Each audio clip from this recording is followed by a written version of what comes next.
kita tengok. Kita ambil semua, nanti kita check tengok berapa total dia. Okey, kita ambil spaghetti dulu.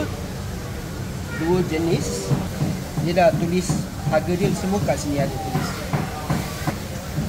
Bolognese, carbonara. Oh, kau dia punya kuah tak nak banjir sangat. Macam ni dah cukup.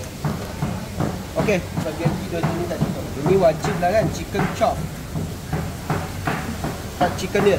Oh, chicken grill pun kita ambil jugalah. RM2 sebiji.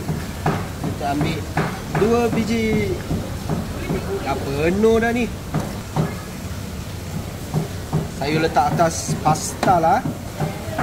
Mashed potato. Ambil sikit juga. 1 scoop RM3. Coleslaw pun kita orang ambil 1 scoop. Dah mana? Tak tepi ni lah. Sini ada mushroom sauce dengan black pepper sauce. Free dan. Tapi jangan tamak ambil yang secukupnya. Oi, panas. Makanan dia semua panas-panas. Okey, jom kita pergi kira.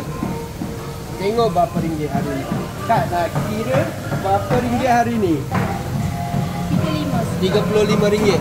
Ini cukup tu untuk 2 orang ni. Air pun ada free refill. RM1 je, ada 2 jenis. Sangkit dengan sirap. Alright, free refill. 1 cawan RM1.